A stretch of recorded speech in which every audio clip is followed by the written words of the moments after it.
Hello everyone, Tapovan civil services में आपका स्वागत है। तो आइए हम आज प्रीवियस ईयर क्वेश्चन पेपर की चर्चा करेंगे और एनालिसिस करेंगे कि क्वेश्चन कहाँ से आते हैं और हमसे गलतियाँ बार बार कहाँ हो रही हैं। इसलिए एसएसटी वालों के लिए ये क्वेश्चन पेपर सब्जेक्ट का आज डाला जा रहा है। इसमें हम एनालिसिस करेंगे और इस पर चर्चा करेंगे कि क्वेश्चन कहाँ से आते हैं और कितना पढ़ना है, कितना छोड़ना है। तो जो लेक्चर मैं डाल रहा हूँ उसमें पढ़ाया गया है, ये सब जितना भी पढ़ाया गया है उसमें से कुछ क्वेश्चन हैं और जो पढ़ाया जाएगा उसमें लगभग सारे क्वेश्चन कवर हो जाएंगे। इसलिए आप लोग वीडियो ज़रूर देखें पहले और इस सेशन में शामिल हों ज़्यादा से ज़्यादा लोग, जिससे आप एग्ज़ाम में सफल हों। यही उम्मीद मैं भी करता हूं। जो सीटेट जुलाई 2024 का एग्ज़ाम है उसके परिप्रेक्ष्य में ये प्रस्तुत किया जा रहा है एनालिसिस। तो आइए हम आज इस पर चर्चा करते हैं। ये प्रीवियस ईयर 2023 जनवरी का पेपर है जिसमें हम एसएसटी के क्वेश्चन 31 से सॉल्व करेंगे 90 तक। तो आइए 31 को देखते हैं। क्वेश्चन नंबर 31, मध्य पाषाण युग को निम्नलिखित में से किस परिवर्तन द्वारा अंकित किया गया है? नंबर 1, घास वाले मैदान बनना। नंबर 2, अर्ध शुष्क क्षेत्रों का बनना। नंबर 3, अत्यधिक वन उन्मूलन। नंबर 4, ग्रह पर तापमान का और ठंडा होना। तो मध्य पाषाण काल जो युग था इसको मैं हिस्ट्री के लेक्चर सेकंड में पढ़ाया हूँ। आप वहाँ जाइए, ये सारी चीज़ें मिलेंगी। पूरा पाषाण, मध्य पाषाण, आधुनिक पाषाण, तीनों का, और तीनों का कालक्रम भी मिलेगा, क्या क्या परिवर्तन हुए। ये सारी जानकारी मेरे लेक्चर में मेरे द्वारा पहले दी गई हैं। देखिए क्वेश्चन वहाँ से आया है, मैं बताया भी था, अंडरलाइन भी कराया था इसको। तो इसका आंसर होगा अर्ध शुष्क क्षेत्र का बनना। ये बात हो रही है जो हम सुलेमान और किरथर की पहाड़ियों वाला इलाका देखे थे 8000 वर्ष पूर्व, जब पूरा पाषाण स्टार्ट होता है और 4000 वर्ष पूर्व ईसा पूर्व में समाप्त हो जाता है। इस प्रकार जो ये मध्य पाषाण युग था वो अर्ध शुष्क क्षेत्रों का बनना परिवर्तन द्वारा अंकित किया गया है। तो ये यहाँ पढ़ाया गया है मेरे द्वारा। तो आप जब लेक्चर में जाएंगे तो आपको मिल जाएगा। उसके बाद हम आते हैं क्वेश्चन नंबर 32 में। स्थल का एक संकरा भाग जो दो बड़े स्थलीय भागों को एक दूसरे से जोड़ता है उसे क्या कहते हैं? तो इसके प्रश्न से समझ में आ रहा है कि वो पूछना चाह रहा है कि ऐसा स्थान जो दो स्थल खंडों को जोड़ रहा हो। ऑप्शन देता है, नंबर 1 स्थल संधि, नंबर 2 द्वीप, नंबर 3 खाड़ी, नंबर 4 जल संधि। तो दो स्थलों को जोड़ने का काम स्थल संधियां करती हैं। तो इसका आंसर क्या होगा? पहला स्थल संधि। वहीं हम बात करें द्वीप की, तो द्वीप एक ऐसा क्षेत्र होता है जो चारों ओर से जल से घिरा होता है, और खाड़ी एक ऐसा क्षेत्र होता है जो 3 ओर से स्थल से घिरा होता है और एक ओर से समुद्र से जुड़ा होता है, और ये धंसा हुआ भाग स्थल का होता है, अवतल वाला क्षेत्र। वहीं हम जल संधि की बात करें तो जल संधियाँ दो जल वाले स्थानों को जोड़ देती है, जबकि दो स्थल भागों को अलग करती है। जैसे पाक जल संधि का आपने नाम सुना होगा, भारत और श्रीलंका को अलग करती है, दो स्थलों को। जबकि बंगाल की खाड़ी जो हिंद महासागर है अपना, उसको अरब सागर और बंगाल की खाड़ी दोनों को जोड़ देती है, मतलब हिंद महासागर से इन खाड़ियों को जोड़ देती है। ऐसे ही बहुत सारी जल संधियाँ हैं, जैसे डोबर जल संधि है, बेरिंग जल संधि है, डेविस जल संधि है। लेकिन ये नेट वालों के लिए, सेट वालों के लिए आप जल संधि का अर्थ समझ लें। तो इसका आंसर हमने देखा स्थल संधि होगी। अब आते हैं क्वेश्चन नंबर 33 में। निम्नलिखित में से किस बंदरगाह में, जिसका उल्लेख समंग कविताओं में मिलता है, पूर्वी तट पर व्यापार के प्रमाण मिलते हैं? तो इसका सही आंसर होगा पुहार बंदरगाह। ये हिस्ट्री का है, इसको पढ़ाया जाएगा अभी। फिर हम क्वेश्चन नंबर 34 की बात करें तो भारतीय उपमहाद्वीप में प्रारंभिक नगरों के संदर्भ में निम्नलिखित का मिलान कीजिए और उपयुक्त विकल्प का चयन कीजिए। ये क्वेश्चन मैं पढ़ा चुका हूँ हिस्ट्री में और ये क्वेश्चन आ गया। तो सूची 1 है, सूची 2 है। ए नगर दुर्ग लोथल, बी अग्निकुंड हड़प्पा, सी भंडारगृह कालीबंगा, डी बंदरगाह मोहनजोदड़ो। तो ये मैं पढ़ाया था कि जो ये बंदरगाह है लोथल का बहुत प्रभाव था उस समय व्यापार के उद्देश्य से। तो आइए चलते हैं, इसको हल करते हैं कि इनका आंसर क्या होगा। तो इसका सही आंसर जो होगा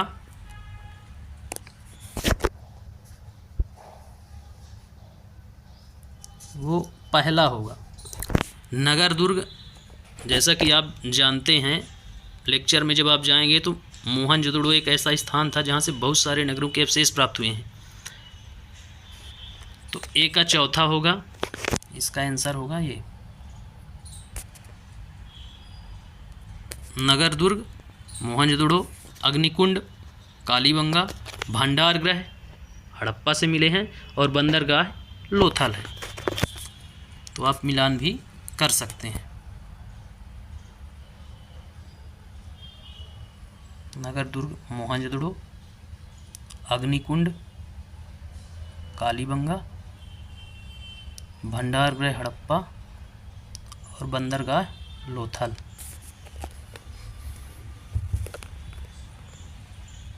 अब हम देखते हैं अगला क्वेश्चन। Question number 35। निम्नलिखित कथनों ए और आर को पढ़िए तथा उपयुक्त विकल्प का चयन कीजिए। अभिकथन है, ए महावीर और बुद्ध दोनों ने आध्यात्मिक ज्ञान प्राप्ति के लिए घरों के त्याग पर बल दिया। कारण दिया गया है आर, उनका मानना था कि संघ में रहने के लिए अपने घरों का त्याग करने वाला ही सच्चा ज्ञान प्राप्त कर सकते हैं। कूट दिया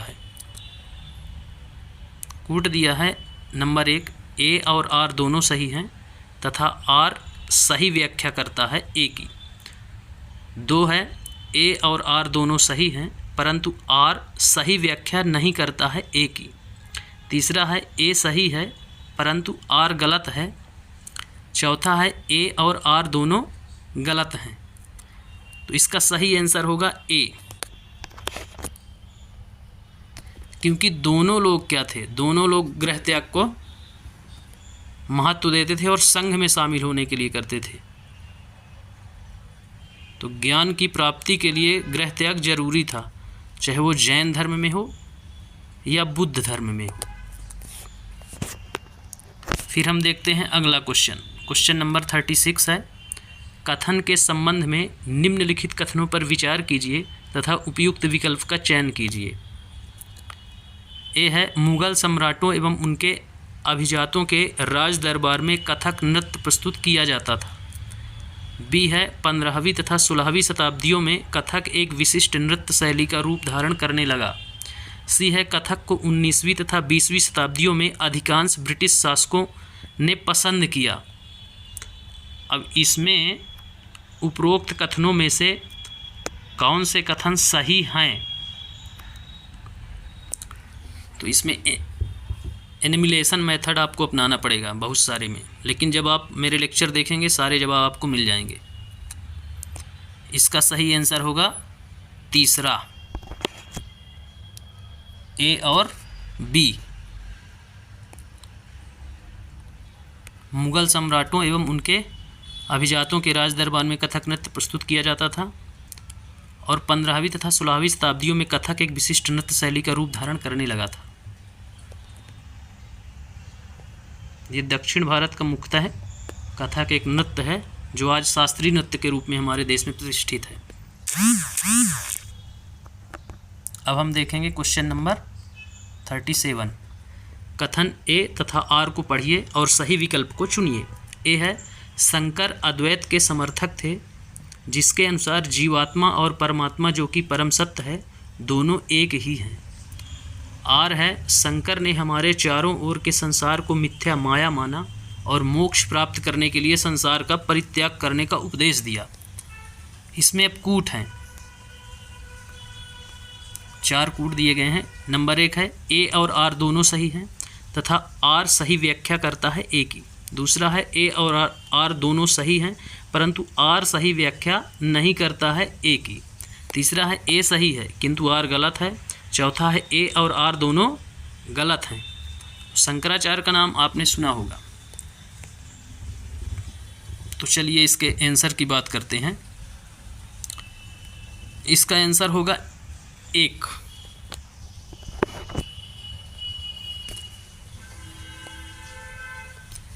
ए और आर दोनों सही हैं तथा आर सही व्याख्या करता है ए की।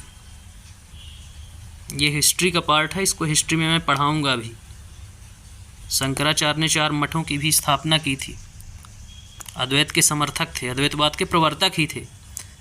इन्होंने बचपन 7 वर्ष की उम्र में क्या किया था, संपूर्ण वेदों का ज्ञाता हो गए थे और 11 वर्ष की आयु में गृह त्याग कर दिया था। यहाँ महेश्वर के मंडन मिश्र और उनकी पत्नी को अपना शिष्य बनाया था। मध्य प्रदेश से जुड़ा हुआ क्वेश्चन भी इसमें पीएससी में भी पूछा जाता है। अब क्वेश्चन नंबर 38, निम्नलिखित में से किस व्यवस्था के अंतर्गत सिखों ने किसानों से उनकी उपज का 20% कर के रूप में लेकर बदले में उन्हें संरक्षण प्रदान किया? सिख साम्राज्य, उत्तर मुगल काल वाला इलाका जो था उसकी चर्चा है यहाँ। तो 1 है जत्था, 2 है खालसा, 3 है चौथ, 4 है राखी। तो इसका सही आंसर है चौथा, राखी। ये चौथ कर मराठाओं द्वारा लिया जाता था शिवाजी के शासनकाल में। खालसा सरकारी भूमि होती थी। तो कभी कुछ भी क्वेश्चन चेंज करके पूछ सकता है, इसलिए आप लोग अर्थ इनका जरूर समझें। अब हम क्वेश्चन नंबर 39, निम्नलिखित में से किस समाज सुधारक ने प्राचीन ग्रंथों का उपयोग यह सुझाव देने के लिए किया कि विधवाएं पुनर्विवाह कर सकती हैं? नंबर 1 स्वामी दयानंद सरस्वती, नंबर 2 राजा राम मोहन राय, नंबर 3 वीरसालिंगम पंतुलु, नंबर 4 है ईश्वरचंद विद्यासागर। इसका सही आंसर है ईश्वरचंद विद्यासागर। ये समाज सुधारक थे।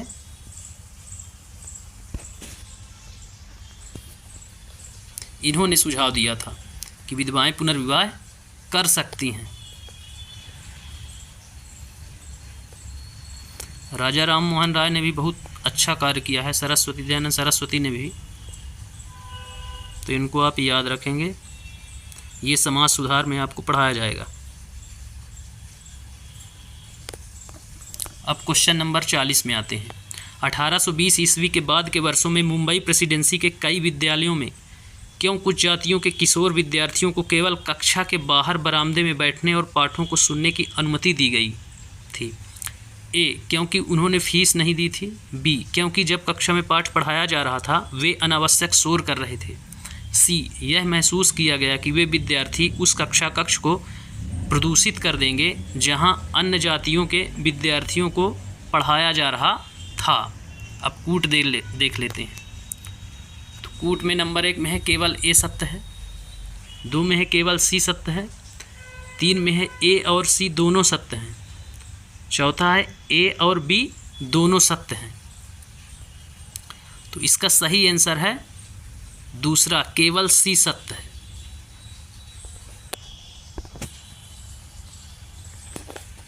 ब्रिटिश कालीन शासन व्यवस्था के समय की ये चर्चा है।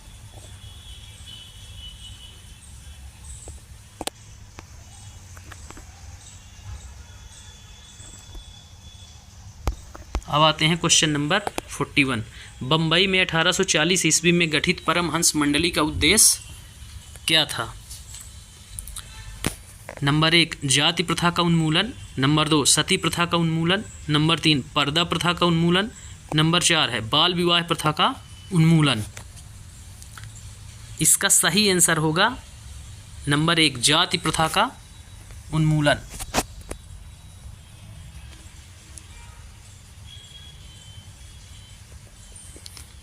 बम्बई में 1840 में गठित जो परमहंस मंडली का उद्देश्य था वो जाति प्रथा उन्मूलन का था, क्योंकि उस समय जाति प्रथा समाज में व्याप्त एक बुराई थी।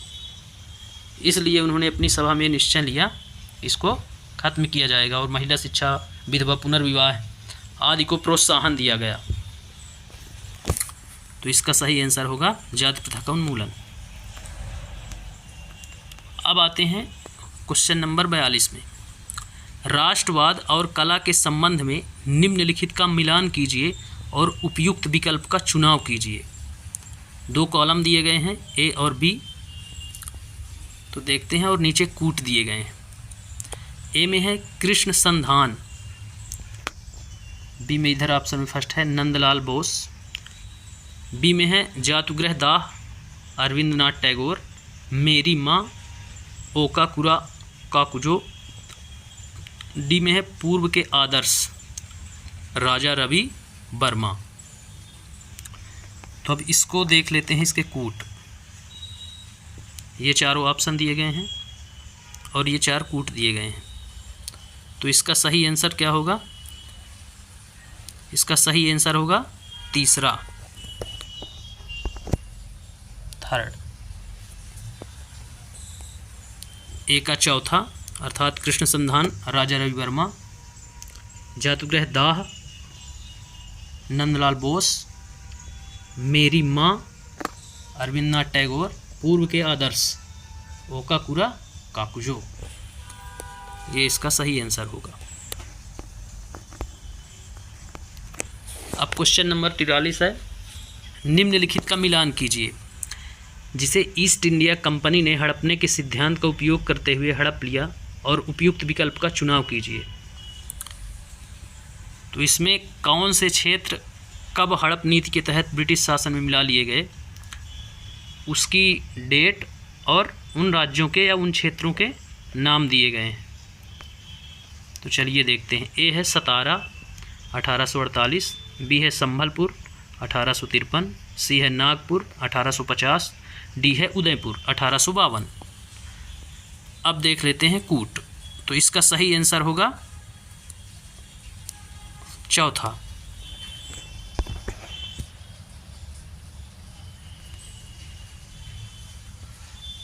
इसका सही आंसर है चौथा। सतारा का 1848 ठीक है। उसके बाद संभलपुर देखते हैं। तो संभलपुर का तीसरा है 1850, नागपुर का दूसरा है 1853 और उदयपुर का चौथा है 1852। क्वेश्चन लिमिटेड जगह से पूछता है। स्वतंत्रता संग्राम, समाज सुधार आंदोलन और शुरुआती मुद्दों से। अब हम देखेंगे क्वेश्चन नंबर 44। भारत के स्वतंत्र राष्ट्र बनने के बाद भाषा के आधार पर राज्यों के गठन के संदर्भ में निम्नलिखित कथनों पर विचार कीजिए। तो आइए देखते हैं। कथन ए है जवाहरलाल नेहरू और वल्लभ भाई पटेल भाषा के आधार पर राज्यों के गठन के विरुद्ध थे। बी है आंध्र प्रदेश भाषाई विचारों पर आधारित पहला राज्य बना। सी है वर्ष 1952 के राज्य पुनर्गठन आयोग का गठन किया गया। तो उपरोक्त कथनों में से कौन सा कथन सही है? नंबर 1 केवल ए, नंबर 2 केवल बी, नंबर 3 ए और बी दोनों, नंबर 4 बी और सी दोनों। तो इसका सही आंसर होगा नंबर 3 ए और बी दोनों। जवाहरलाल नेहरू और वल्लभ भाई पटेल भाषा के आधार पर राज्यों के गठन के विरुद्ध थे, यह बात सत्य है। और आंध्र प्रदेश पहला राज्य था भाषाई आधार पर बनने वाला। जबकि ये जो राज्य पुनर्गठन आयोग था ये 52 में नहीं 53 में फजल अली आयोग या पुनर्गठन आयोग इसको बोला गया। अध्यक्ष फजल अली थे, हृदयनाथ कुजरू और के एम पडिक्कर उसके सदस्य थे। 55 में इन्होंने अपनी रिपोर्ट प्रस्तुत करी थी। तो ये इसका डिटेल था। अब हम देखते हैं अगला क्वेश्चन। Question number 45। हमारे सौर मंडल के कौन से ग्रहों के चारों ओर छल्ले हैं?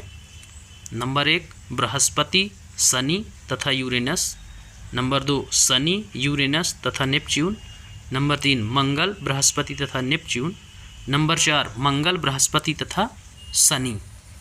इसका सही आंसर है नंबर 1।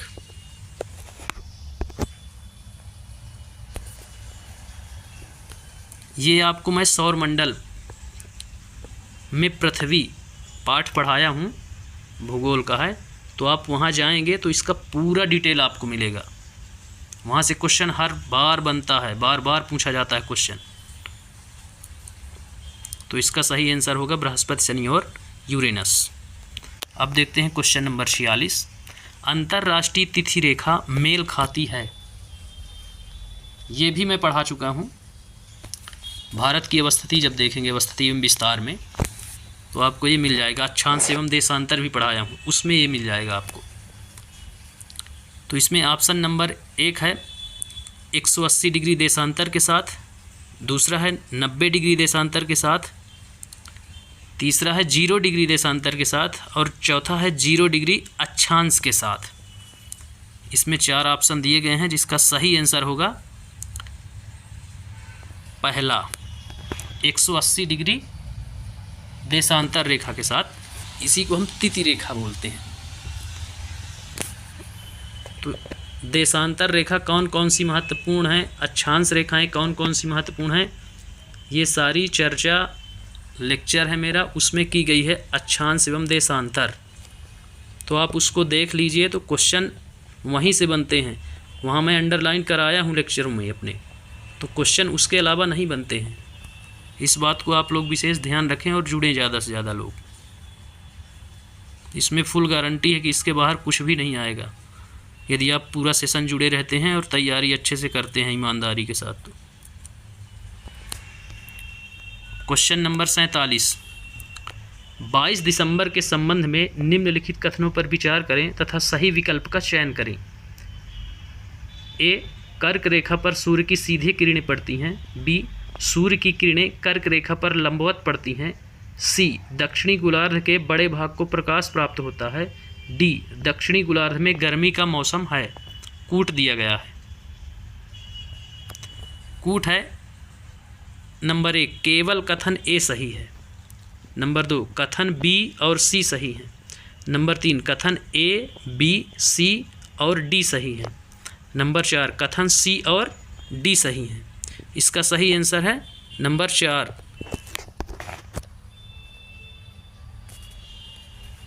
तो ये भी पढ़ा चुका हूँ,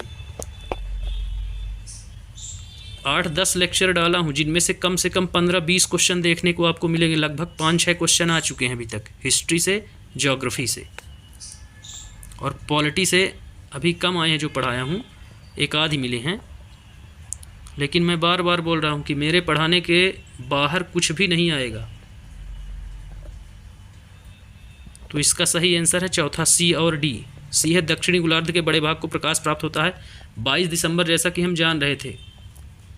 जैसे जो नीचे है ना 23.5 डिग्री पर मकर रेखा, वहाँ सूर्य की स्थिति होते ही, तो उत्तरी गोलार्ध में उस समय ठंड का सीजन होता है और दक्षिणी गोलार्ध में ग्रीष्म ऋतु होती है। तो वही बता रहा है कि बड़े भाग में सूर्य का प्रकाश, क्योंकि सूर्य दक्षिणायन होता है उस समय, और दक्षिणी गोलार्ध में गर्मी का मौसम होता है। ये मैं बता चुका हूँ लेक्चर में बहुत अच्छे से, डिटेल से एकदम। जबकि कर्क रेखा जो ए ऑप्शन है, वो जब सूर्य उत्तरायण होता है तब की स्थिति होती है, और सूर्य की किरणें कर्क रेखा पर लंबवत जब उत्तरायण की स्थिति, तो ये दक्षिणायन की स्थिति है 22 दिसंबर। इसलिए दक्षिण गोलार्ध में ही होगा जो होगा। उत्तरी गोलार्ध में यदि होता कि कर्क रेखा या उत्तरी गोलार्ध में ये होता कि शीत ऋतु होगी, तो सही हो जाता। तो अब चलते हैं, अगला क्वेश्चन देखते हैं। क्वेश्चन नंबर 48 है, बड़े पैमाने वाले मानचित्र क्या दर्शाते हैं? गांव और शहरी इलाके, राज्य और देश। नंबर 3 में है महाद्वीप और सागर। नंबर 4 है विश्व के जलवायु संबंधी क्षेत्र। मानचित्र शब्द यदि आप कभी बचपन से लेकर अभी तक पढ़े होंगे तो आप तुरंत जान जाएंगे कि ये किस चीज़ को दर्शाता है। तो इसका सही आंसर होगा नंबर 1 गांव और शहरी इलाके।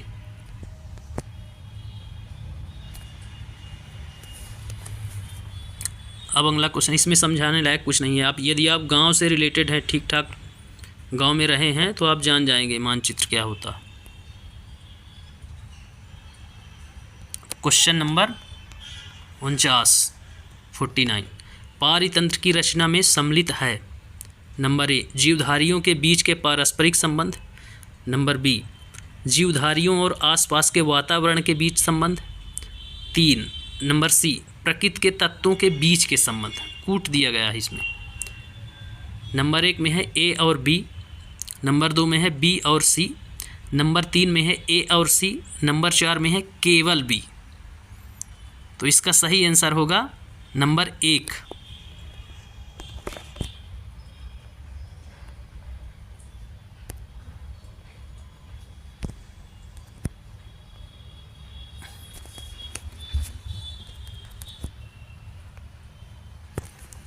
ए और बी जीवधारियों के बीच के पारस्परिक संबंध।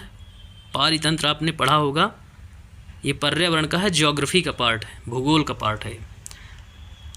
और बी में है जीवधारियों के आसपास के वातावरण के बीच के संबंध को दर्शाया जाता है। प्रकृति के तत्वों के बीच के संबंध को इसमें नहीं सम्मिलित किया जाता है। प्रकृति के तत्वों को आप पढ़ेंगे वायुमंडल से संबंधित करके, जब हम वायुमंडल का संगठन के बारे में चर्चा करेंगे, वायुमंडल के संगठन के बारे में, तो हम पढ़ाएंगे आपको कि प्रकृति के तत्वों के बीच क्या संबंध है। इसलिए इसका आंसर पारितंत्र से जलीय पारितंत्र, वनीय पारितंत्र, ये सारे पारितंत्र के उदाहरण होते हैं, जो विभिन्न प्रजातियों, वहाँ के आवास, उनके निवास, पर्यावरण में उनका प्रभाव और पर्यावरण का प्रजातियों के ऊपर प्रभाव, ये सारी चर्चाएं पारितंत्र में होती हैं। इसका डिटेल अभी पढ़ाऊँगा आपको। अब आगे देखते हैं क्वेश्चन नंबर 50। निम्नलिखित युग्मों पर विचार कीजिए। एक तरफ नदियों के नाम दिए गए हैं, दूसरी तरफ महाद्वीपों के नाम दिए गए हैं कि कौन सी नदी किस महाद्वीप से संबंधित है। ये भी भूगोल का क्वेश्चन है। नंबर 1 है मिसिसिपी, उत्तरी अमेरिका। नंबर 2 है अमेजन, दक्षिणी अमेरिका। नंबर 3 है ऑरेंज, एशिया। नंबर 4 है डार्लिंग, ऑस्ट्रेलिया। अब इसमें कूट दिए गए हैं, तो देखते हैं उपरोक्त युग्मों में से कितने युग्म सुमेलित हैं। केवल 1, केवल 2, नंबर 3 में है सभी चारों, चौथा है केवल 3। तो इसका आंसर है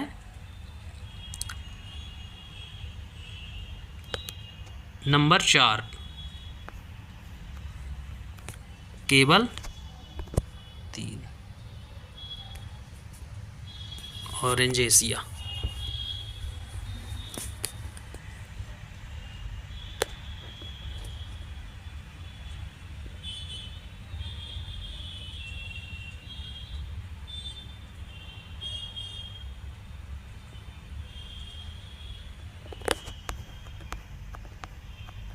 अब हम देखेंगे क्वेश्चन नंबर 51। उष्णकटिबंधीय रेगिस्तान पाए जाते हैं। कटिबंध भी आपको पढ़ा चुका हूँ मैं, उष्ण कटिबंध, शीतोष्ण कटिबंध, शीत कटिबंध, तीनों बता चुका हूँ। आप ज्योग्राफी का लेक्चर सुनिए, उसमें मिल जाएगा। उष्णकटिबंधीय रेगिस्तान पाए जाते हैं नंबर 1 महाद्वीपों के पश्चिमी किनारों पर। नंबर 2 महाद्वीपों के पूर्वी किनारों पर। नंबर 3 महाद्वीपों के मध्य में। नंबर 4 महाद्वीपों के उत्तरी किनारों पर। तो ये जब मैं पवन पढ़ाऊँगा उसमें आपको पता चल जाएगा, क्योंकि पवनों का प्रवाह निश्चित कर देता है कि कौन सा स्थान रेगिस्तान होगा और कौन सा स्थान अत्यधिक शीत वाला होगा। पवनों की दिशा से निर्धारित हो जाता है।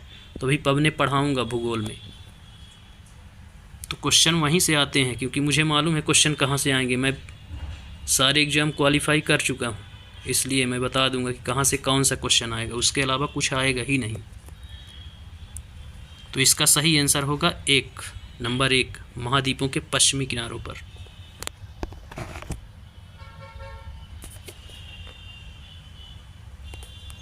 अब देखेंगे क्वेश्चन नंबर 52। समताप मंडल के बारे में निम्नलिखित कथनों पर विचार कीजिए और सही कथनों का चयन कीजिए।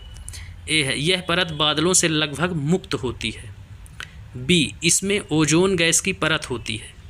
सी, 50 किलोमीटर की ऊंचाई तक इसका विस्तार होता है। तो इसका सही आंसर जो है वो है, कूट दिया गया है 4, A B C तीनों सही हैं इसमें। यह परत बादलों से लगभग, क्योंकि क्षोभ मंडल फर्स्ट जो अपनी परत होती है, सभी मौसमी घटनाएं वहीं घटित होती हैं। समताप मंडल में बादल नहीं पाए जाते हैं, इसमें ओजोन गैस पाई जाती है, ओजोन परत पाई जाती है और इसकी ऊंचाई 50 किलोमीटर तक ही है। उसके बाद मध्य मंडल लग जाता है 50 से 80 तक। तो इसमें तीनों कथन सही हैं। अब क्वेश्चन नंबर देखेंगे 53। उच्च ज्वार के बारे में दिए गए निम्न कथनों को पढ़िए तथा पहचान कीजिए कौन सा कथन सही है। उच्च ज्वार नौ संचालन में सहायक है। बी है, उच्च ज्वार मछली पकड़ने में सहायक होते हैं। कूट दिए गए हैं। नंबर 1, ए और बी दोनों सही हैं। नंबर 2, ए और बी दोनों गलत हैं। नंबर 3, ए सही है लेकिन बी गलत है। नंबर 4, ए गलत है लेकिन बी सही है। इसका आंसर है नंबर 1, ए बी दोनों सही हैं। ज्वार भाटा जब पढ़ेंगे आप तो उच्च ज्वार में क्या होता है, नौकाएं और मछली पकड़ने के लिए लोग उथले समुद्र में पहुंच जाते हैं, समुद्र में रहते हैं। जैसे ही ज्वार आया तो आसानी से तटों के पास वापस आ जाते हैं, तो उनको मछली पकड़ने में दिक्कत नहीं जाती है, उतनी मेहनत नहीं करनी पड़ती है। अब हम देखेंगे क्वेश्चन नंबर 54। नदी का मुहाना क्या होता है? वह स्थान जहाँ से नदी का उद्गम होता है। नंबर 2, वह स्थान जहाँ एक नदी दूसरी नदी से मिलती है। नंबर 3, वह स्थान जहाँ कोई नदी किसी अन्य जल राशि से मिलती है। नंबर 4, वह स्थान जहाँ नदी शुष्क मौसम में सूख जाती है। नदी का मुहाना पूछ रहा है वो, नदी का मुहाना क्या होता है? तो इसका सही आंसर जो होगा क्या होगा? 54 का। तीसरा होगा, वह स्थान जहाँ कोई नदी किसी अन्य जलराशि से मिल जाती है, उसको नदी का मुहाना कहते हैं। इसका आंसर ये होगा, क्योंकि पहला जो है वह स्थान जहाँ से नदी का उद्गम होता है वो उद्गम स्थान कहलाएगा, मुहाना नहीं कहलाएगा। फिर जहाँ एक नदी दूसरी नदी से मिलती है वो संगम कहलाता है, दो नदियों का मिलन क्षेत्र, जैसे गंगा यमुना का संगम, प्रयागराज बोलते हैं उसको। फिर वह स्थान जहाँ कोई नदी किसी अन्य जलराशि से मिल जाती है, इसको बोलते हैं उसका मुहाना। जैसे गंगा नदी जाके बंगाल की खाड़ी में मिल जाती है, समुद्र से बंगाल की खाड़ी में गिरती है, उसी प्रकार जैसे नर्मदा नदी अपनी आती है अरब सागर में गिरती है, तो मुहाने हो गए। तो इसका आंसर नंबर 3 होगा। अब देखेंगे क्वेश्चन नंबर 55। विश्व में कौन सा देश कोयले का अग्रणी उत्पादक है? Number 1 Bharat, number 2 Indonesia, number 3 चीन, नंबर 4 ऑस्ट्रेलिया। तो इसका सही आंसर चीन होगा, नंबर 3।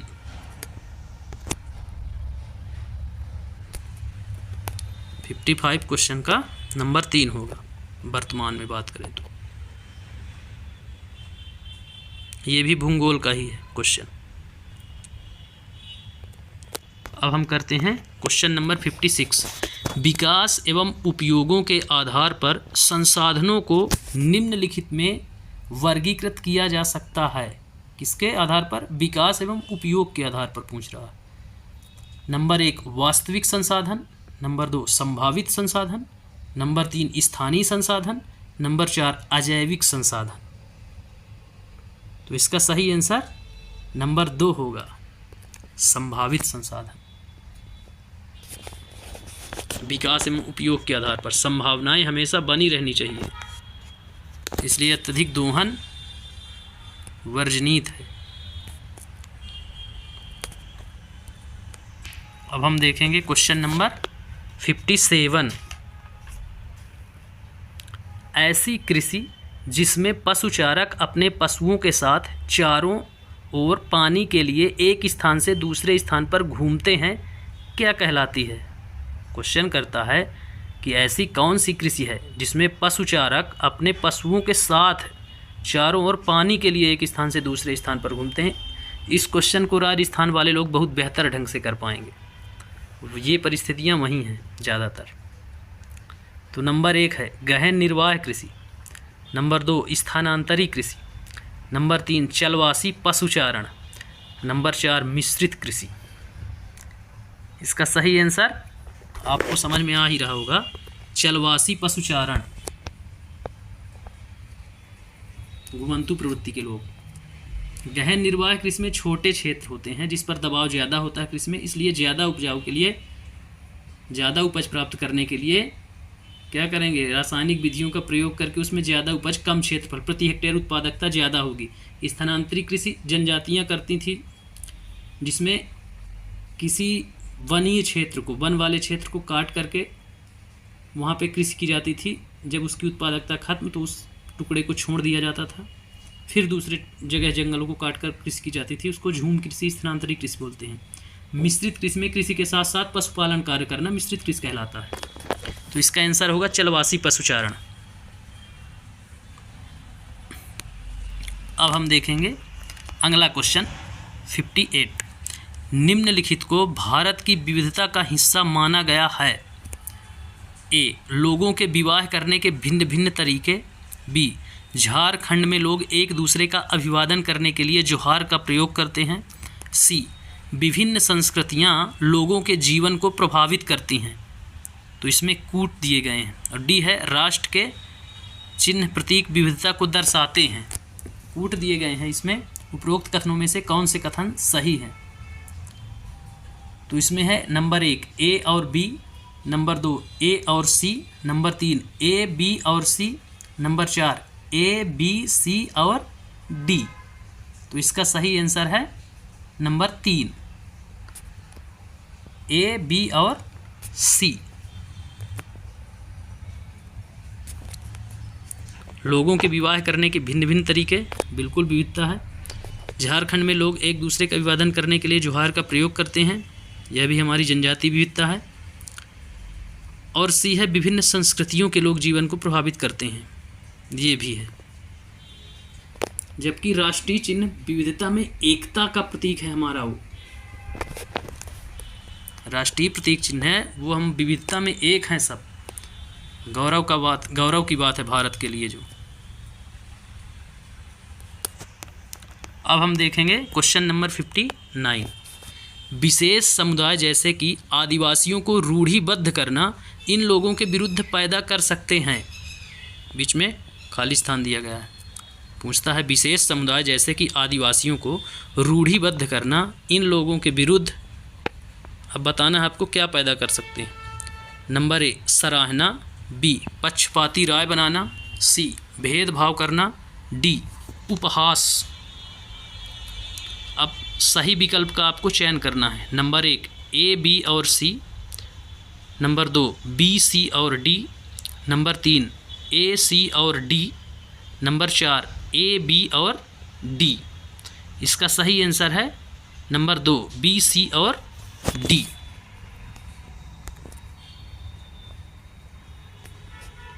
रूढ़िबद्ध करना उनको क्या पैदा कर सकता है?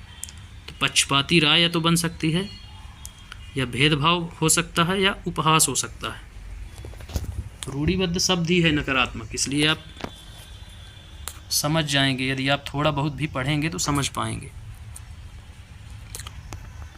अब हम देखेंगे क्वेश्चन नंबर 60।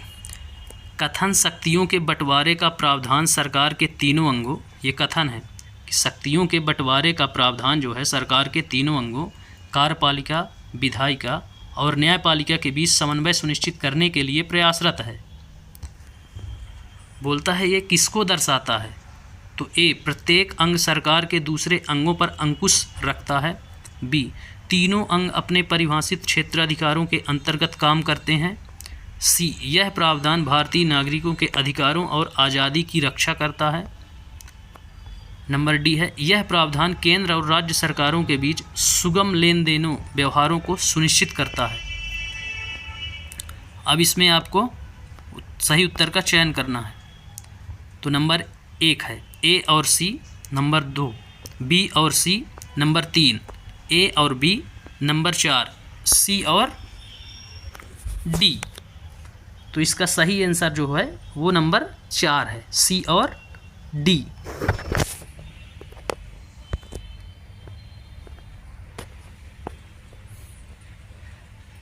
यह प्रावधान भारतीय नागरिकों के अधिकारों और आज़ादी की रक्षा करता है, बिल्कुल सही है। और डी है, यह प्रावधान केंद्र और राज्य सरकारों के बीच सुगम लेन देनों को सुनिश्चित करता है।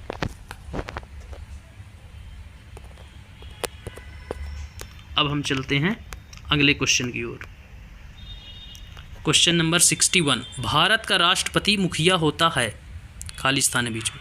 नंबर 1 राज्य, नंबर 2 सरकार, नंबर 3 संसद, नंबर 4 संघीय कार्यपालिका। तो इसका सही आंसर क्या होगा? भारत का राष्ट्रपति जो होता है वो मुखिया होता है। किसका मुखिया होता है? राज्य का मुखिया होता है या राष्ट्र का मुखिया होता है। तो यहाँ संघ का मतलब संघों के राज्य से है, इसलिए राज्य का मुखिया होगा वो।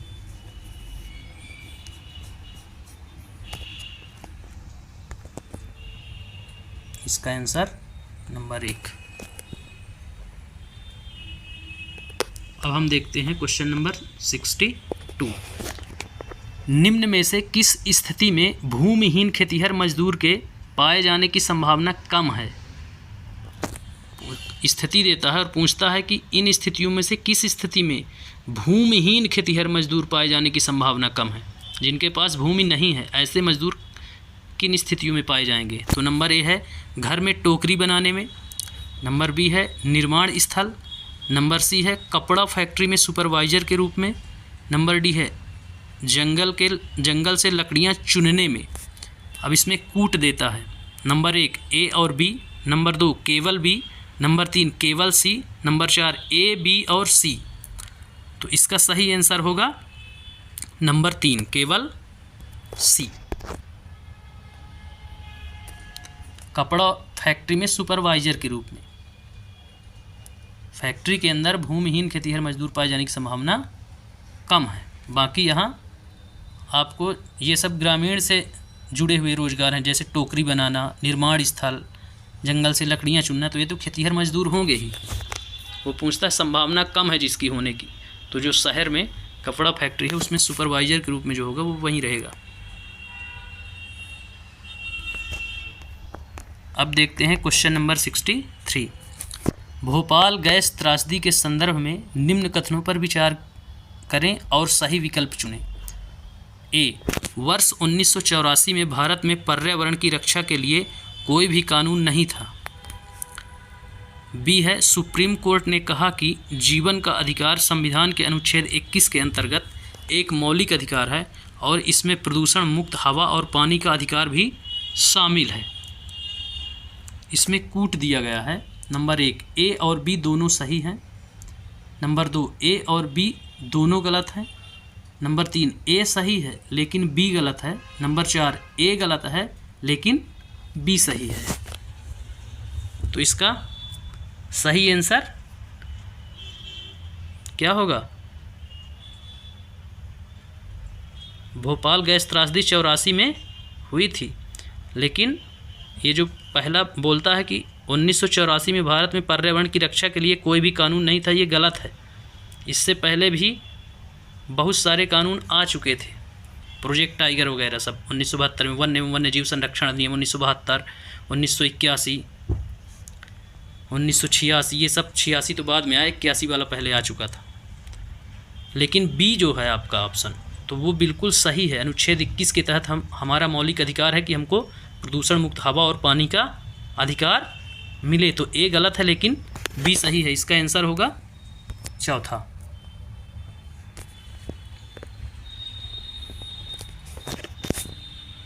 तो ये पर्यावरण में आप ये जब पढ़ेंगे पर्यावरण संरक्षण के तो आप पकड़ पाएंगे कि 1984 में जो ये बोलता है भारत में पर्यावरण की रक्षा के लिए कोई भी कानून नहीं था, तो था।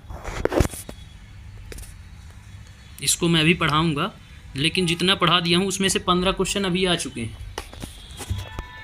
अब हम देखते हैं क्वेश्चन नंबर 64। निम्नलिखित में से कौन सा कार्य स्थल पर लैंगिक समानता का बोध करवाने में सहायक होगा? नंबर ए, शिशु देखभाल केंद्र की स्थापना करना। नंबर बी, समान वेतन। नंबर सी, महिला कर्मचारियों के लिए कार्य के कम घंटे। अब इसमें वो देता है कूट, जैसे सही विकल्प का चयन कीजिए इनमें से। नंबर 1, ए और सी दोनों सही हैं। नंबर 2, ए और बी दोनों गलत हैं। नंबर 3, ए सही है लेकिन सी गलत है। नंबर 4, ए गलत है लेकिन बी सही है। तो इसका जो सही आंसर है, तो इसका डिटेल देखते हैं। तो शिशु देखभाल केंद्र की स्थापना करना तथा समान वेतन लैंगिक समानता का बोध करवाने में सहायक होगा, यह बात सत्य है। ठीक, इसके लिए मातृत्व अवकाश के जो कानून सरकारी क्षेत्र में लागू हैं, इसमें हमारे संविधान में मातृत्व अवकाश के लिए कुछ नियम कानून बनाए गए हैं, वो निजी और संगठनिक क्षेत्रों में भी लागू होते हैं। तो शिशु देखभाल की स्थापना करना, समान वेतन प्राप्त करना, तो ये लैंगिक समानता के पक्षधर हैं। कार्य के कम घंटे, ये हमको नहीं लगता, तो ए और बी इसमें से सही होना चाहिए। लैंगिक समानता का बोध कराने में सहायक होगा ए और बी। इसमें ऑप्शन नहीं दिया गया है, ये 2023 का इसमें बोनस पॉइंट दिया गया था। जनवरी 2023 का जो ये है, इसमें क्या होगा, ये भी सही होगा, ये भी सही होगा। इसका वर्णन है संविधान में, मैं पढ़ाऊंगा जब संविधान तो आपको बताऊंगा। शिशु देखभाल केंद्र की स्थापना है करना और समान वेतन मौलिक अधिकारों में है। अब हम आते हैं क्वेश्चन नंबर 65। निम्नलिखित कथनों ए और आर को पढ़िए तथा उपयुक्त विकल्प का चयन कीजिए। तो कथन ए है, बहुत से कार्य स्थलों में पुरुष की तुलना में महिलाओं को कम भुगतान किया जाता है। इसकी विवेचना या कारण है आर, महिलाओं की तुलना में पुरुष शारीरिक रूप से ज़्यादा तगड़े होते हैं। अब इसके कूट दिए गए हैं। नंबर 1, ए और आर दोनों सही हैं तथा आर सही व्याख्या करता है ए की। नंबर 2, ए और आर दोनों सही हैं परंतु आर सही व्याख्या नहीं करता है ए की। नंबर 3, ए सही है किंतु आर गलत है। नंबर 4, ए और आर दोनों गलत हैं। तो इसका सही आंसर क्या होगा? दूसरा, ए और आर दोनों सही हैं परंतु आर सही व्याख्या नहीं करता है ए की। पुरुष स्त्री भुगतान की समानता अब आ चुकी है, ये कथन लेकिन भुगतान बहुत जगह अभी भी कम दिया जाता है, ये बात सत्य है।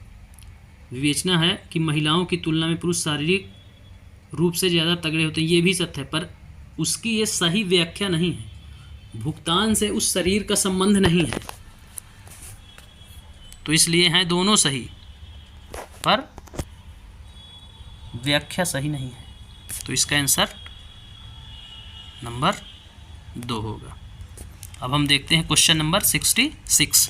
सरकार के तीनों अंग भिन्न भिन्न अधिकारों का पालन करते हैं, यह खाली स्थान कहलाता है। बोलता है कि सरकार के जो तीनों अंग हैं वो भिन्न भिन्न अधिकारों का पालन करते हैं, तो ये क्या कहलाएंगे? तो नंबर 1 में है शक्तियों का विभाजन। नंबर 2, अभिकेंद्रीवाद। नंबर 3, शक्तियों का बंटवारा।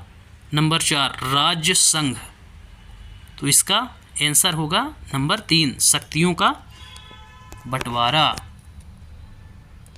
या शक्तियों का, इसी को चेंज कर देता है शब्दावली कभी कभी, तो पूछ देता है शक्तियों का विकेंद्रीकरण, उसी को बंटवारा बोलते हैं। अब हम देखेंगे अगला क्वेश्चन 67। निम्नलिखित में से कौन सा विकल्प वर्ष 2002 में मौलिक कर्तव्यों का हिस्सा बना? ये पॉलिटी का क्वेश्चन है, बहुत अच्छा क्वेश्चन है, बच्चों से संबंधित है इसलिए पूछा गया है। नंबर 1, हमारी मिश्रित संस्कृति की समृद्ध धरोहर का सम्मान देना और सुरक्षित रखना। नंबर 2, माता पिता या अभिभावक द्वारा 6 से 14 वर्ष के बच्चों को शिक्षा देने के अवसर प्रदान करना। नंबर 3, भारत की संप्रभुता, एकता और अखंडता को संभालना और सुरक्षित रखना। नंबर 4, जन संपत्ति की सुरक्षा करना और शपथ पूर्वक हिंसा को त्याग देना। तो इसका सही आंसर है नंबर 2, माता पिता अभिभावक द्वारा 6 से 14 वर्ष के बच्चों को शिक्षा के अवसर प्रदान करना। ये 86वां संविधान संशोधन सन 2002 द्वारा संविधान में जोड़ा गया।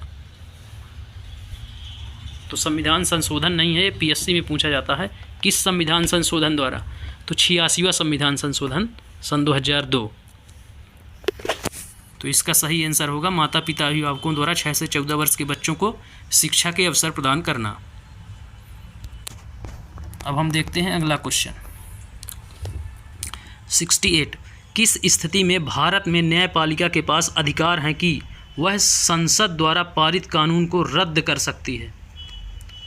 क्वेश्चन कहता है कि न्यायपालिका के पास ऐसा कौन सा अधिकार है जो संसद द्वारा पारित कानून को रद्द कर सकती है। ऑप्शन है नंबर 1, जब संसद द्वारा पारित कोई कानून संविधान के आधारभूत ढांचे का उल्लंघन करता है। नंबर 2, जब राष्ट्रपति न्यायपालिका को ऐसे करने के लिए निर्देश दे देता है। नंबर 3, जब संसद द्वारा पारित कानून को कुछ समूहों द्वारा समर्थन नहीं मिलता है। नंबर 4, जब कानून पारित करने की प्रक्रिया समावेशी नहीं होती है। तो इसका सही आंसर है नंबर 1।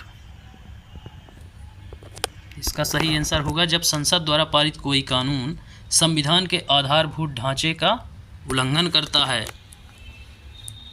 तो अब इसमें हर एनसीईआरटी पुस्तक की शुरू में ही फ्रंट पेज पर ही लिखा रहता है संविधान की प्रस्तावना, वो मूल ढांचे को इंगित करती है। उसमें वर्णित यदि कोई भी शब्दावली का उल्लंघन होता है तो वह कानून न्यायपालिका रद्द कर देती है। तो आप समझें एनसीईआरटी से जो जो चीज़ें लिंकेज हैं, लिंक्ड हैं और जो बच्चों से लिंक्ड हैं वो ज़्यादा क्वेश्चन पूछे जाते हैं। तो हम देखेंगे क्वेश्चन नंबर 69। समाज में कुछ समूहों का हाशियाकरण संभावनीय है क्योंकि वे खाली स्थान। नंबर 1, भिन्न भाषा बोलते हैं। बी, मुख्य धारा से भिन्न दूसरी प्रथाओं का अनुसरण करते हैं। सी, अस्वीकार्य सामाजिक समूह से आते हैं। डी, बहुसंख्यक समुदाय के मुकाबले किसी दूसरे धर्म से होते हैं। तो इसका आंसर होगा, इसमें नीचे कूट दिए गए हैं, सही विकल्प का चयन करना है इनमें से जो 4 दिए गए हैं ऑप्शन। तो नंबर 1 में है ए, बी, सी और डी। नंबर 2 में है ए, बी और सी। नंबर 3 में है बी, सी और डी। नंबर 4 में है ए, बी और डी। तो इसका जो सही आंसर है वह है नंबर 4। इसका सही आंसर नंबर 4 है, ए, बी और डी। ए, बी और डी भिन्न भाषा बोलते हैं, मुख्य धारा से भिन्न दूसरी प्रथाओं का अनुसरण करते हैं और बहुसंख्यक समुदाय के मुकाबले किसी दूसरे धर्म से होते हैं, मतलब अल्पसंख्यक होते हैं। बहुसंख्यक के मुकाबले किसी दूसरे धर्म से होते हैं, अर्थात अल्पसंख्यक के ही लोग होंगे।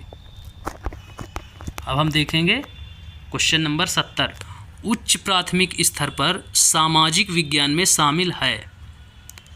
प्राथमिक की बात नहीं कर रहा है क्योंकि आप ये सेकंड पेपर है, उच्च प्राथमिक स्तर के लिए होता है सीटेट का, इसलिए वो उच्च प्राथमिक स्तर पर पूछ रहा है कि उच्च प्राथमिक स्तर पर सामाजिक विज्ञान में शामिल है।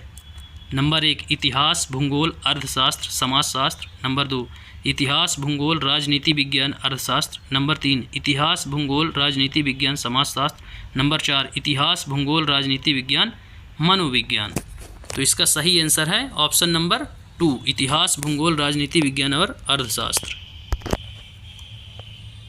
क्वेश्चन इन्हीं से पूछता है, चारों से, चारों के नाम दिया है।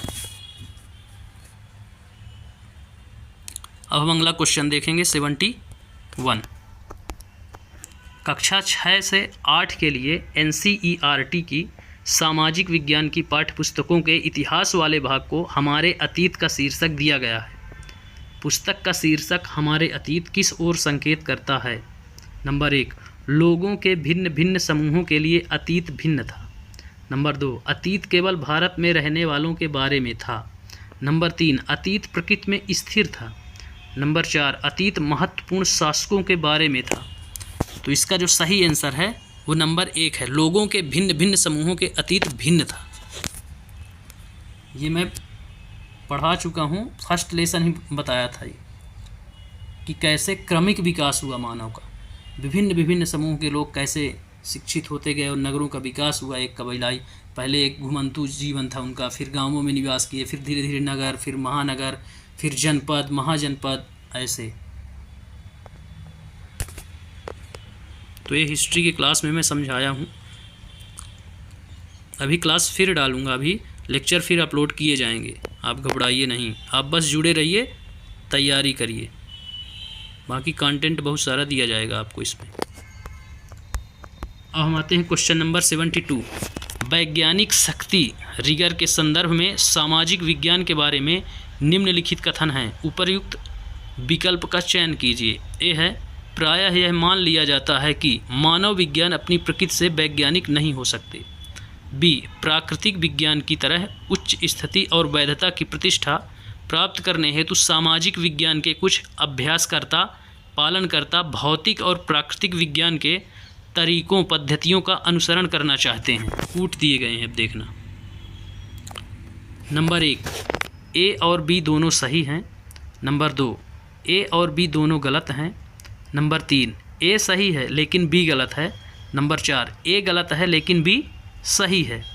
तो इसका जो सही आंसर है वो है नंबर 3, ए सही है लेकिन बी गलत है।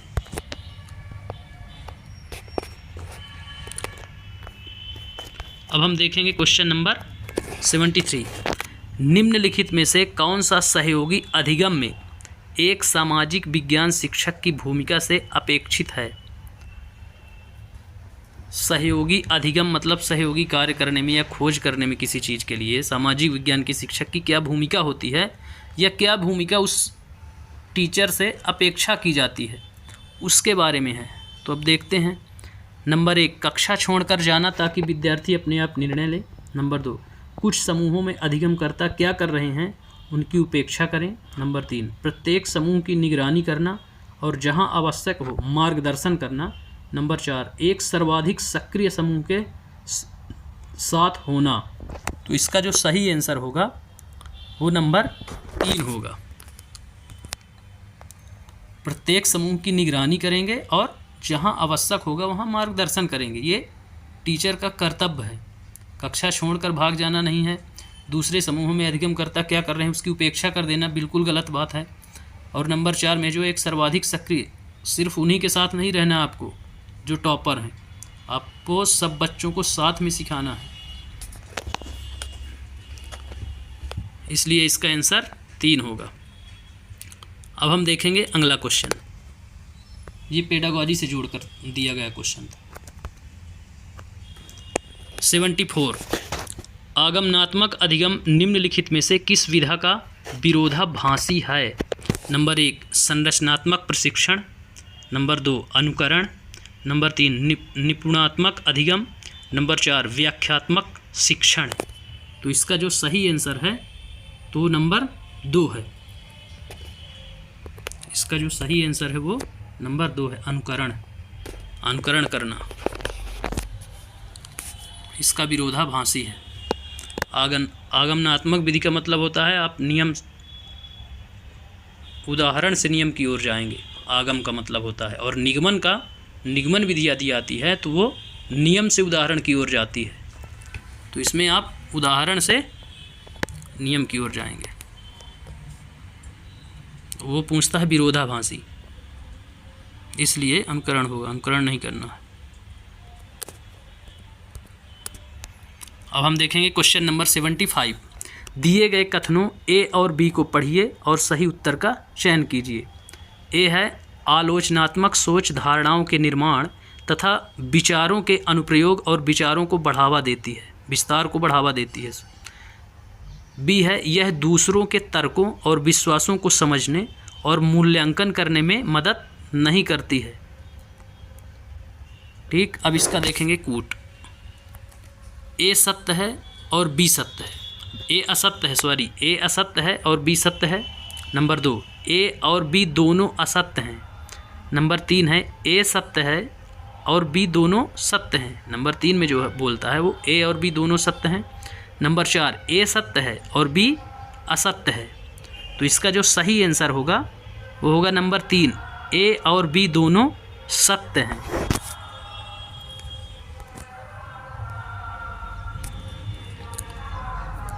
बोलता है आलोचनात्मक सोच जो होती है वो धारणाओं के निर्माण तथा विचारों के अनुप्रयोग और विस्तार को बढ़ावा देती है। बिल्कुल सही है। यदि इसमें आप देखेंगे जब वैज्ञानिक कोई विधि का निर्माण करता है तो तुरंत दूसरा वैज्ञानिक उसमें आलोचना उसकी करता है और नया निर्माण करता है, मतलब उसके विस्तार में उसको बढ़ावा देता है। फिर ऐसे संशोधन होते जाते हैं। वहीं हम दूसरे ऑप्शन की बात करें तो यह दूसरों के तर्कों और विश्वासों को समझने और मूल्यांकन करने में मदद नहीं करता है। तो ये भी सही है। इससे आप उसके विश्वासों को समझने नहीं, आप अपने विश्वासों को समझ पाएंगे और उसमें संशोधन कर पाएंगे। अब देखेंगे अगला क्वेश्चन 76। 1999 में लायर्स कलेक्टिव ने देशव्यापी विचार विमर्शों के बाद घरेलू हिंसा रोकथाम और सुरक्षा विधायक के प्रारूपण का उत्तरदायित्व लिया। सामाजिक विज्ञान की कक्षा में इसे खालिस्तान के उदाहरण के रूप में उल्लेखित किया जा सकता है। घरेलू हिंसा अधिनियम को अब देखना। नंबर 1, जनसाधारण की कानून बनाने की प्रक्रियाओं में भूमिका। नंबर 2, घरेलू हिंसा की प्रकृति। नंबर 3, किस विधेयक के प्रारूपण के लिए वकीलों की भूमिका एवं क्षमता शक्ति। नंबर 4, कानून बनाने में संगठनों के राजनीतिक प्रभाव।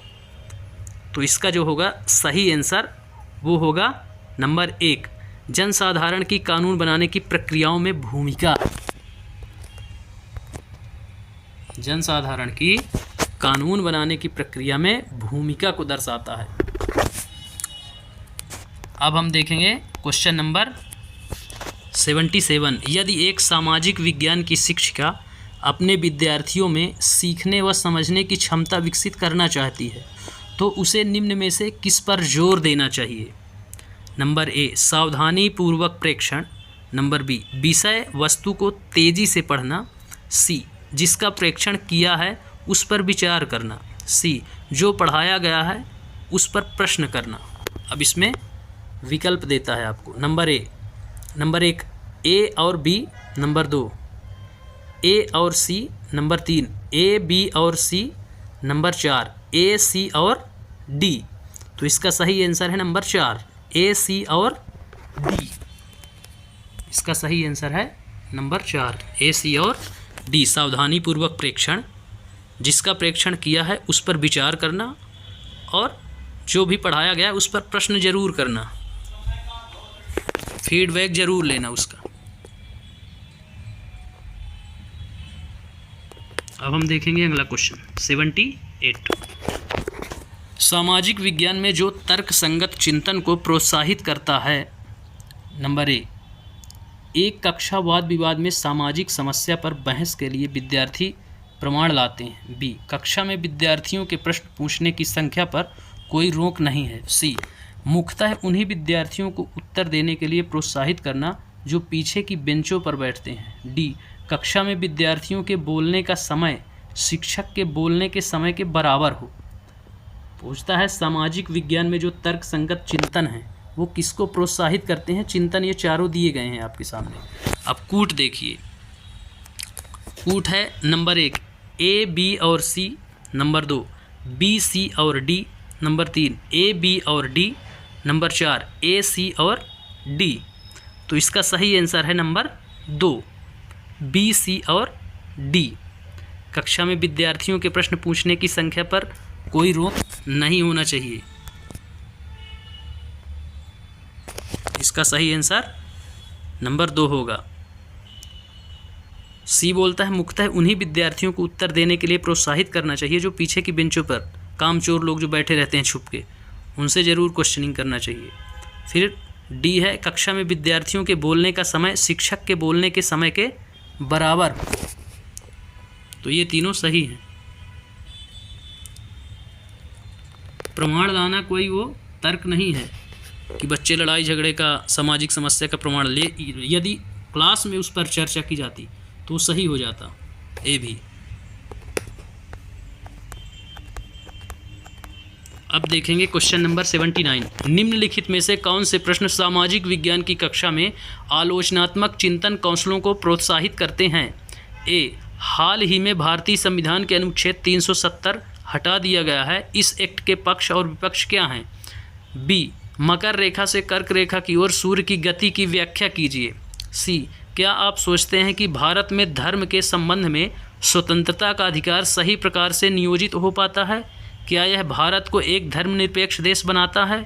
डी, कितने देशों के साथ भारत अपनी सीमा को साझा करता है, उनके नाम लिखिए। अब कूट देता है। नंबर 1 ए, बी और सी, नंबर 2 ए और सी, नंबर 3 बी, सी और डी, नंबर 4 बी और डी।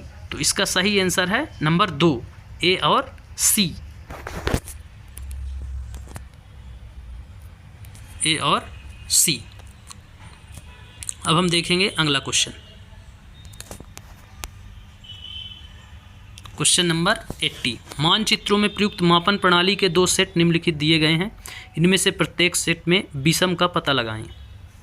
इनमें से जो मेल ना खाता हो। सेट ए, सेट सेकंड। तो ए है फीट, उसके सामने है मील।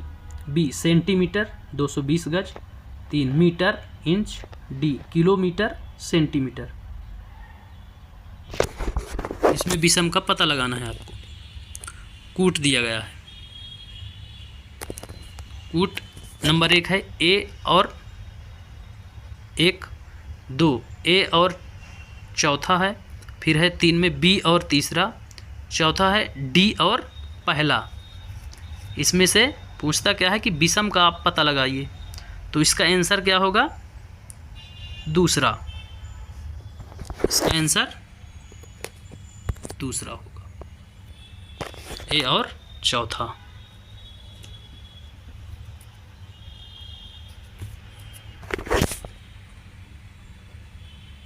अब देखेंगे अगला क्वेश्चन। मानचित्र पर एक स्थान को ढूंढना संबंधित मतलब जुड़ा है। किसी मानचित्र पर किसी स्थान को ढूंढना जुड़ा है के कौशल के साथ। नंबर ए याद रखने, नंबर बी बोध समझने, नंबर सी अनुप्रयोग, नंबर डी मूल्यांकन। इनमें से सही विकल्प का चयन कीजिए। नंबर 1 ए और बी, नंबर 2 ए, बी और डी, नंबर 3 ए, बी और सी, नंबर 4 बी, सी और डी। तो इसका सही आंसर है नंबर 3 ए, बी और सी। मानचित्र में स्थान ढूंढना आप ए, बी और सी याद रखेंगे, समझेंगे, उसको बोध ज्ञान करेंगे और उसका अनुप्रयोग करेंगे। मूल्यांकन नहीं करेंगे आप।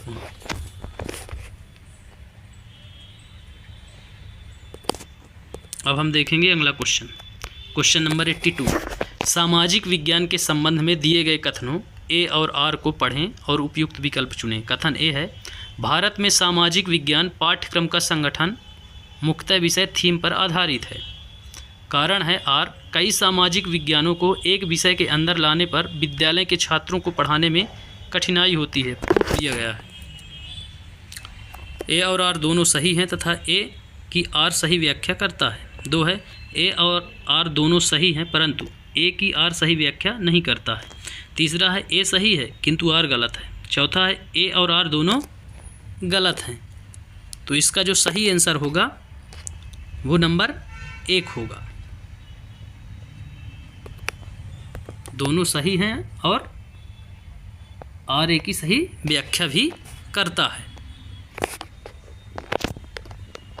ए और आर दोनों सही हैं। इसमें भारत में सामाजिक विज्ञान पाठ्यक्रम का संगठन मुख्यतः विषय पर आधारित है, बात सही है। दूसरा बोलता है कई सामाजिक विज्ञानों को एक विषय के अंदर लाने पर विद्यालय के छात्रों को पढ़ाने में कठिनाई होती है, यही बात सही है। तो दोनों सही हैं, उसकी व्याख्या भी है यही। इसीलिए सामाजिक विज्ञान, सामाजिक अध्ययन के नाम की जो बुक होती है उसमें हिस्ट्री, पॉलिटी, ज्योग्राफी, इकोनॉमिक्स चारों चीज़ें मिक्स होती हैं। हम अगला क्वेश्चन देखेंगे 83। सामाजिक विज्ञान के बारे में कथन ए और आर को पढ़िए तथा उपयुक्त विकल्प का चयन कीजिए। कथन ए है, दूसरे विषयों की तुलना में स्कूली पाठ्यचर्या में सामाजिक विज्ञान को कम महत्व मिलता है।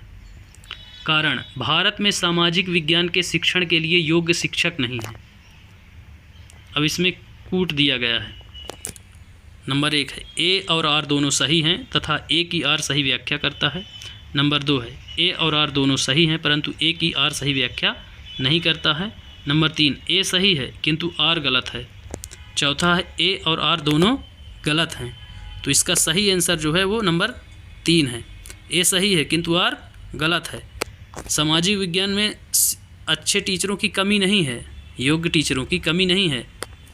ठीक, तो ये कारण जो है गलत है, लेकिन दूसरे विषय की तुलना में स्कूली पाठ्यचर्या में सामाजिक विज्ञान को कम महत्व मिलता है। ये बात बिल्कुल सही है।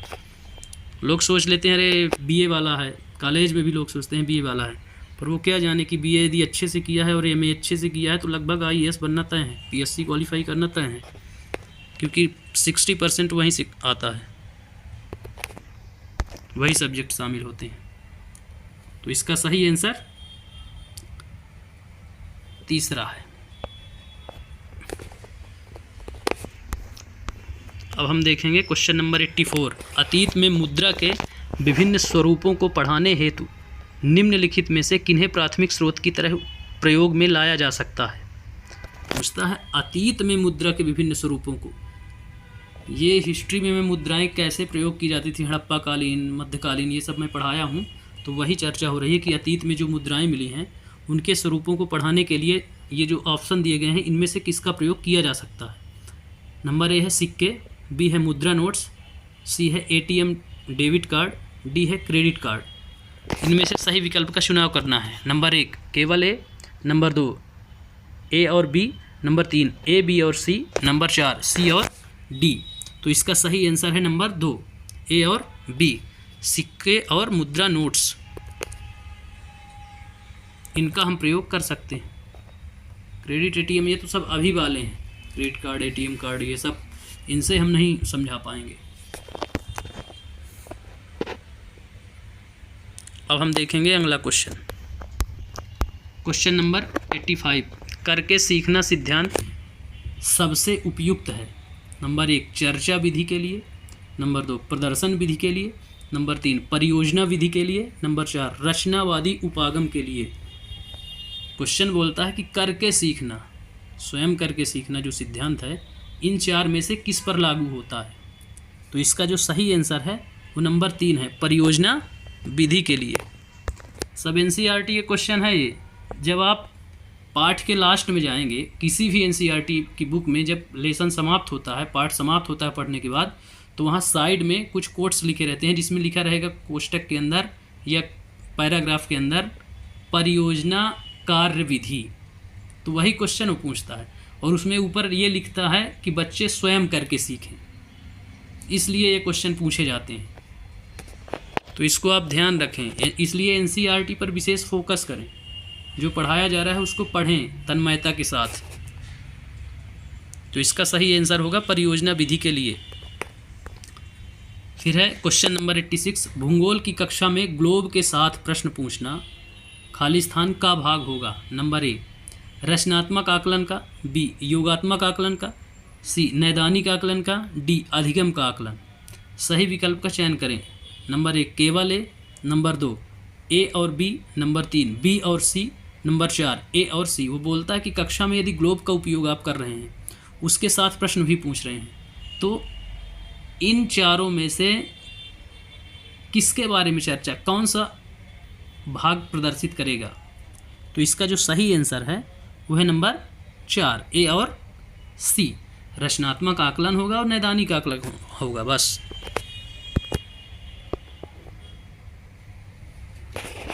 ग्लोब आप ले जाएंगे जब क्लास में तो उसमें रचनात्मक आकलन, किसकी, पृथ्वी की काल्पनिक आकलन है, वो पृथ्वी की काल्पनिक संरचना है ग्लोब, तो उसमें रचना कैसी है इसलिए वो बोलता है रचनात्मक आकलन किया जाता है उसमें।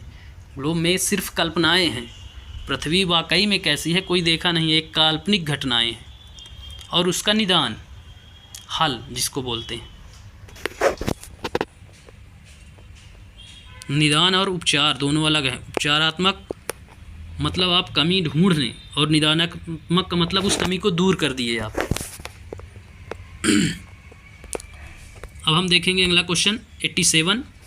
एक सामाजिक विज्ञान के शिक्षक द्वारा अभ्यास पुस्तिका जांचने की गतिविधि हिस्सा भाग बनती है। नंबर 1 रचनात्मक आकलन का, नंबर 2 अधिगम के आकलन का, नंबर 3 योगात्मक आकलन का, नंबर 4 औपचारिक आकलन का। तो वो बोलता है कि एक सामाजिक विज्ञान का कोई शिक्षक है, अभ्यास पुस्तिका जांचने की गतिविधि में इनमें से कौन सी क्रियाएं हिस्सा बनेगी। तो इसका जो सही आंसर है वो है नंबर 3 योगात्मक आकलन। इसका सही आंसर योगात्मक आकलन होगा, जो अभ्यास पुस्तिका के जांचने की गतिविधि का हिस्सा बनेगा। अधिगम ये प्रयोगात्मक है, रचना नहीं हो रही है यहाँ। पुस्तक जांचने में आप योग ही करेंगे अंकों का।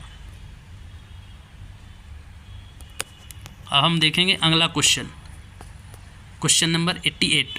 निर्देशात्मक प्रक्रिया के दौरान कौन सा आकलन किया जाता है। नंबर 1 योगात्मक आकलन, नंबर 2 नैदानिक या डायग्नोस्टिक आकलन, नंबर 3 प्लेसमेंट आकलन, नंबर 4 शैक्षिक आकलन। अब यहाँ पूछ दिया है निर्देशात्मक प्रक्रिया का, अभी जांचने के उपलक्ष्य में पूछा था, अब पूछता है निर्देश देने के उपलक्ष्य में। तो निर्देशात्मक प्रक्रिया के दौरान कौन सा आकलन किया जाता है।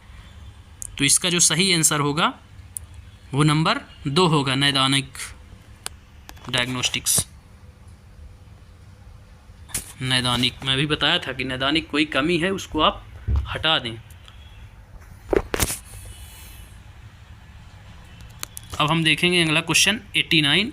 निम्नलिखित में से कौन से प्रश्न संज्ञानात्मक प्रक्रिया के स्मरण पहलू का आकलन करते हैं। दिमाग, संज्ञानात्मक का मतलब होता है कॉग्निटिव डेवलपमेंट, जो पेडागोजी में आप पढ़ेंगे वो है। तो उस अब ऑप्शन दिया है ए विश्व व्यापार संगठन की क्या भूमिकाएं हैं, बी विभिन्न देशों के बीच न्याय संगत व्यापार को प्रोत्साहित करने के लिए क्या किया जा सकता है, सी हरित क्रांति ने भारत को अनाज के मामले में आत्मनिर्भर बना दिया है, समझाइए, डी बंदोबस्त क्या है। तो इसमें कूट दिए गए हैं नंबर 1 ए बी और सी, नंबर 2 बी और सी, नंबर 3 ए और सी, नंबर 4 ए और डी। तो इसका जो सही आंसर है वो है नंबर 4 ए और सी। ए और सी इसका सही आंसर है। विश्व व्यापार संगठन की क्या भूमिका है, एक तो ये हो गया संज्ञानात्मक, और एक हो गया सी हरित क्रांति ने भारत को अनाज के मामले में आत्मनिर्भर बना दिया है। ये दोनों पॉलिसी हैं।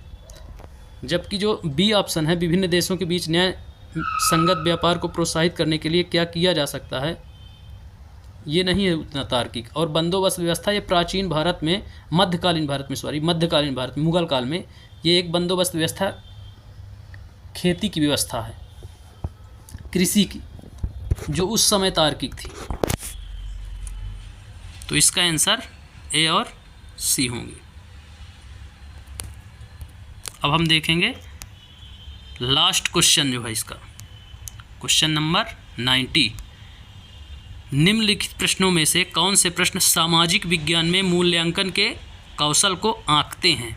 ए महात्मा गांधी राष्ट्रीय ग्रामीण रोजगार गारंटी अधिनियम के कार्यान्वयन का वर्णन कीजिए। बी क्या आप समझते हैं कि महात्मा गांधी राष्ट्रीय ग्रामीण रोजगार गारंटी अधिनियम के माध्यम से जीवन का अधिकार सुनिश्चित है। सी पोषण अभियान क्या है, इस योजना के मुख्य लाभार्थी कौन हैं। डी क्या आप इस कथन से सहमत हैं कि सिपाही बगावत कुछ नहीं अपितु भारत का प्रथम स्वतंत्रता संग्राम है। तो क्वेश्चन जो पूछ रहा है वो पूछता है सामाजिक विज्ञान के मूल्यांकन के कौशल को आंकना है आपको, और 4 ऑप्शन दिया है, इसके कूट अब देखिए। तो इसका जो ऑप्शन इसका सही कूट इसमें नहीं आ पाया है, लेकिन इसका जो सही होगा वो मैं बता देता हूँ आपको। क्वेश्चन नंबर 90 का बी और डी। बी में है क्या आप समझते हैं कि महात्मा गांधी राष्ट्रीय ग्रामीण रोजगार गारंटी अधिनियम के माध्यम से जीवन का अधिकार सुनिश्चित है। तो ये सामाजिक विज्ञान के मूल्यांकन को इंगित करता है। मनरेगा जिसे बोलते हैं, नरेगा, मनरेगा। और डी क्या आप इस कथन से सहमत हैं कि सिपाही बगावत कुछ नहीं अपितु भारत का पहला स्वतंत्र संग्राम है? बिल्कुल सही है। ये हिस्ट्री में आपको पढ़ाया जाएगा।